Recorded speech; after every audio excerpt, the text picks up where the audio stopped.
안녕하세요. 안녕하세요. 정형외과 의사와 함께 알아보는 척지부 시간입니다. 저는 용인 세브란스 병원 정형외과 박섭리입니다. 많은 환자분들이 병원에 오셔서 허리가 아파요라고 얘기를 하시는데요. 허리 통증은 병원을 방문하는 환자분들의 주요 원인 증상 중에서 5번째 빈도를 차지할 정도로 매우 흔한 질환이고 평생 동안 약 80%의 사람들이 한 번 이상 경험할 정도로 흔하다고 볼 수 있습니다. 이런 허리 통증과 관련하여 오늘 시간에는 자세히 알아보고 우리가 흔히 사용하는 약물 치료에는 무엇이 있는지 한번 살펴보는 시간을 가지도록 하겠습니다. 제 옆에는 국민건강보험공단 일산병원 신재영 교수님 함께 해주셨습니다. 교수님 안녕하세요. 네, 안녕하세요. 네, 저는 국민건강보험 일산병원 정형외과에서 근무하는 신재원이라고 합니다. 반갑습니다. 네, 교수님 허리 질환 관련해서 정말 많은 환자분들이 외래를 방문해 주시는데요. 그렇죠.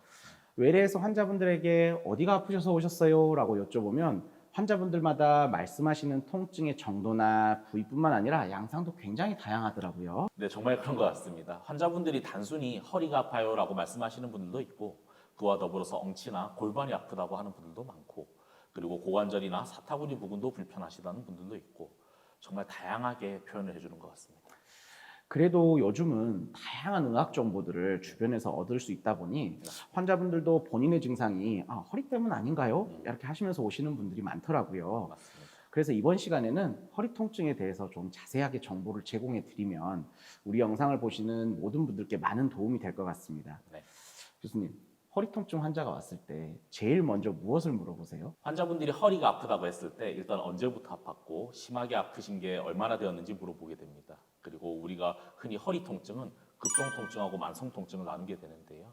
급성 통증은 6주 이내에 보통 호전이 되는 요통이며 대부분 갑작스럽게 발생하지만 증상이 좋아지는 것도 대부분 단기간에 일어나고요. 만성 요통은 3개월 이상 지속되는 통증을 일컫습니다. 저도 사실 얼마나 통증이 되었는지 먼저 물어보는 편인데요. 만약에 갑작스럽게 발생한 통증이거나 통증이 시작된 지 얼마 되지 않았다라고 한다면 최근에 다치거나 무리한 운동이나 일을 한 적이 없는지 등을 물어보는 것 같습니다. 그렇죠. 대부분 급성 통증인 경우에는 척추뼈의 골절이나 허리 근육 인대의 염자 그리고 손상 등을 가장 먼저 생각해 볼 수 있기 때문이죠. 네, 맞습니다. 교수님, 그 다음으로 저희가 물어보는 게 이제 허리 통증의 양상이나 다른 동반되는 증상이 없는지 등을 물어보잖아요. 네. 결국 이러한 과정이 다 허리 질환을 감별해 보기 위해 하는 것인데요. 네. 교수님께서 허리 통증의 원인을 분류해서 설명해 주시면 참 좋을 것 같아요. 네.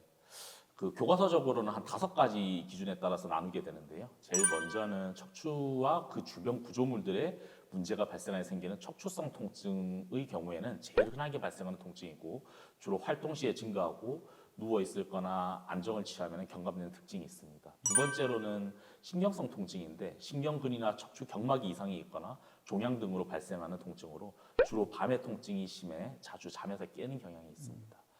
그리고 그 다음으로는 혈관성 통증이 있는데요. 동맥이나 말초혈관 등의 문제가 생겼을 때 나타나는 통증으로 혈관성 파행이라고 부릅니다.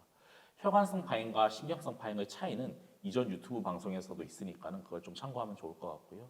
그 다음에 복강 내 장기가 통증이 생겼을 때 그게 척추 통증으로 오인하는 경우가 있어서 통증이 있고 그리고 허리에는 이상이 없으나 본인이 불안하거나 우울할 때 이렇게 심리적으로 이렇게 불안해서 통증이 생기는 경우가 있습니다. 굳이 분류를 하니까 굉장히 어려운 내용처럼 들리는데요, 교수님. 네. 사실 허리 통증과 관련해서 말씀하신 것처럼 원인도 다양하고 증상도 다양하기 때문에 네. 사실 저 같은 경우에도 외래에서 환자분들에게 불편하신 증상 외에도 하지정맥류는 없는지, 뭐 당뇨는 없으신지, 최근 들어 뭐 체중 감소와 같은 다른 신체 변화는 없는지 등을 물어보는 것 같습니다. 네. 교수님, 우리 허리 통증 외에도 사실 우리가 엉치나 다리 쪽으로 나타나는 이상 증상, 즉 방사통이라고 부르는데 그런 거에 대해서도 환자분들께 자세하게 물어보는데요. 특별한 이유가 있을까요? 결국에는 통증이 발생하는 원리가 다르고 그렇기 때문에 치료 방법에도 차이가 있기 때문인데요. 허리 통증과 같은 경우에는 외부 자극 등으로 인해서 발생하기 때문에 원인이 확실하고 자극이 사라지면 통증이 대부분 사라집니다. 즉, 그 허리를 구부리거나 펼 때만 아파요 등 명확하게 통증의 부위와 순간을 보통 말씀해 주시고요. 방사통과 같은 경우에는 말초신경계나 중추신경계 질환으로 인해서 신호 전도의 장애로 인해 발생하기 때문에 통증의 정도가 심하고 만성적인 경과를 보이며 주로 일정 근육 분절이나 피부 분절을 따라서 이상 증상이 발생하게 되죠. 방사통을 흔히 신경병증성 통증이라고 얘기하는데요. 쉽게 풀이하면 원래 통증이라고 하는 거는 우리가 신체를 보호하기 위해 나타나는 일종의 자기 방어 수단인데 그렇죠. 이 신경계가 지속적으로 자극을 받거나 손상을 받게 되면 이런 기능이 변성이 되고 결국 이게 병적인 상태가 되는 거죠. 맞습니다. 그래서 그러다 보면은 우리가 흔히 물어보듯이 다리 앞쪽이나 뭐 바깥쪽, 뒤쪽을 따라서 저리고 타는 듯한 통증 등을 호소하게 되는 것 같습니다. 네, 맞습니다. 지금까지 저희가 얘기를 나눠본 것처럼 허리 통증은 그 원인이 너무나 다양하고 증상도 다양하기 때문에 만성 통증으로 갈 경우 치료가 쉽지 않게 되는 경우가 많습니다. 교수님, 우리가 매번 이야기하지만은 허리 치료의 대원칙은 보존적 치료를 할 수 있으면은 보존적 치료를 우선 하는 게 먼저 아니겠습니까? 당연하죠. 네. 항상 환자분들께 말씀드리는 내용입니다만 대부분의 허리 질환과 통증은 보존적 치료에 좋은 결과를 보이기 때문에 네. 우리가 보존적 치료를 먼저 시행하게 되는데요. 교수님, 그렇다면 보존적 치료라고 하는 게 간단하게 무엇이 있을까요? 네, 보존적 치료는 간단하게 스트레칭이나 물리치료와 더불어 약물 치료도 포함이 되고 신경 차단술 같은 주사 치료도 보존적 치료라고 볼 수 있습니다. 자세한 보존적 치료법에 대해서는 추후에 얘기를 나눠보면 좋을 것 같고요. 네. 이제 본격적으로 우리가 허리 통증이 있을 때 복용하는 약물들에 대해 다뤄보면 좋을 것 같습니다. 네. 사실 우리가 사용하는 약물에도 굉장히 다양한 종류들이 존재하는데요. 네. 결국은 통증의 정도가 어느 정도인지, 기간이 급성인지 만성인지, 그리고 허리 통증 외에 방사통도 있는지, 그거에 따라서 다 약물이 좀 달라진다고 볼 수 있겠습니다. 네, 맞습니다. 약물의 종류에 따라서는 크게 약 한 7가지 정도로 나눠볼 수 있을 것 같은데요. 우리가 흔히 복용하는 진통제나 소염 진통제가 있을 수 있고 근이완제도 포함이 되겠습니다. 네. 또한 흔히 마약성 진통제라고 부르는 아편 유사제나 트라마돌 계열의 약물, 항우울제도 우리 허리 통증에서 사용이 되고 있고요. 맞죠. 신경병치성 통증에는 항전간제 약물이 주로 사용되고 있습니다. 네.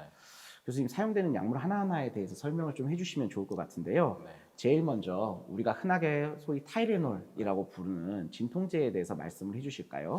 네, 타이레놀은 아세트아미노펜이라고 불리는 약물인데요. 염증을 가라앉히는 효과는 없지만은 중추신경계에 작용해서 통증의 정도를 줄이는 역할을 하는 진통제라고 볼 수 있겠습니다. 다만 간독성이 있어서 과량을 복용하거나 장기 복용 시에는 간 손상을 유발할 수 있으므로 좀 주의해야 되겠죠. 네. 그리고 다음으로 우리가 엔세이드라고 많이 들어보셨는데요. 네. 소염 진통제와 관련해서 좀 설명을 해주시기 바랍니다. 네.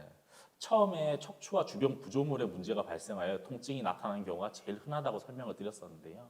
이처럼 허리 주변 연부 조직, 염증이 반응이 있을 경우 이를 경감시켜 통증을 해결하고자 하는 것이 이런 엔세이드 약물인데요. 흔히 아스피린이나 비스테로이드성 소염제 그리고 스테로이드 제제가 속하게 되겠습니다.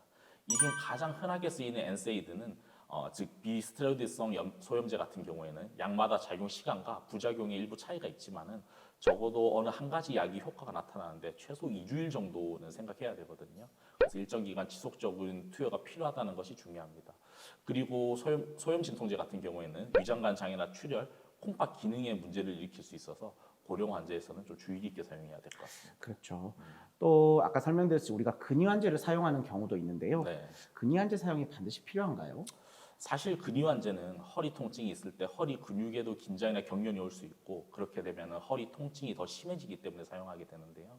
근육의 긴장 및 경련의 원인이 다양하면서 오히려 이러한 증상은 생리적 방어 기전이라고 보는 쪽이 많아서 이러한 근이완제 사용은 오히려 중추신경계에 작용해서 부작용을 야기할 수가 있고 사용에 대해서 논란이 있기도 합니다. 근육 긴장이나 경련이 심하거나 통증으로 수면이 어려운 경우에는 좀 사용해 볼 수 있다고 생각할 수 있겠습니다. 맞습니다. 이제 이러한 일반적인 진통제로 해결이 되지 않았을 때 우리가 흔히 마약성 진통제라고 부르는 아편 유사제나 트라마돌과 같은 약을 사용하게 되는데요. 네. 이에 대해서도 한번 설명 부탁드리겠습니다. 네, 아편 유사제는 중증도 이상의 급성이나 만성 통증에 사용되는 가장 강력한 진통제라고 보면 될 것 같고요. 흔히 코데인, 몰핀, 옥시코딘과 같은 성분들이 이에 해당되겠습니다. 다만 변비가 흔하게 발생할 수 있고 호흡 부정과 같은 부작용이 생길 수 있으며 무엇보다도 중독의 가능성이 있어요. 네, 그래서 적절한 용량을 적절하게 사용하는 것이 중요하겠고 그 다음으로는 트라마돌이라는 약물을 소염 진통제가 유발하는 위장관이나 콩팥에 부작용이 없이 유사한 효과를 내서 중증도 이상의 급성이나 만성 통증에서 주로 사용하게 됩니다. 다만 오심이나 구토, 어지러움증 등 부작용이 많은 편이라서 우선적으로 다른 약물의 치료에 실패하거나 엔세이드를 사용하지 못하는 환자들에서 좀 사용할 수 있겠죠. 네. 때에 따라서는 이 외에도 만성허리 통증 환자에서 기존 약물에 반응이 없었을 때 항우울제를 사용하는 경우도 있는데요. 네. 아직까지 이 기전이 명확하게 알려져 있지는 않지만 당뇨병성 말초신경 이상과 같은 신경병증성 통증에도 효과가 있는 것으로 알려져 있습니다. 네. 교수님, 이제 마지막으로 신경병증성 통증이 동반되었을 때 우리가 주로 사용하는 네. 항정관제 약물에 대해서 설명해 주시면 좋을 것 같습니다. 네, 항정관제는 우리가 신경병증성 통증이 있을 때 가장 우선적으로 사용하는 약물인데요. 중추신경계나 말촌신경계에 존재하는 수용체에 영향을 주어서 신경전달 물질의 전달을 막아 통증을 조절한다고 보면 될 것 같습니다. 다만 이 약물의 경우에도 고령의 환자이거나 간이나 통팥에 있는 이상이 있는 경우에는 약을 줄이거나 복용을 중단해야 되겠습니다. 네, 지금까지 허리 통증과 관련하여 네. 원인부터 약물 치료까지 알아보았는데요. 허리 통증을 포함한 신경병증성 통증이 만성으로 지속되게 되면 삶의 질에 나쁜 영향을 미치게 되고 신체 기능 저하뿐만 아니라 우울증과 같은 정신적인 질환도 동반될 수 있다고 합니다. 그렇죠. 그렇기 때문에 허리 통증이 지속되었을 때 조기에 적극적인 처치가 중요하다고 볼 수 있을 것 같네요. 교수님, 이번 시간은 이렇게 마무리하도록 하겠습니다. 네. 저희 척추의과학회 유튜브 채널과 구독과 좋아요를 꼭 눌러주시고 시청해주시면 더 좋은 정보를 제공해드리도록 하겠습니다. 감사합니다.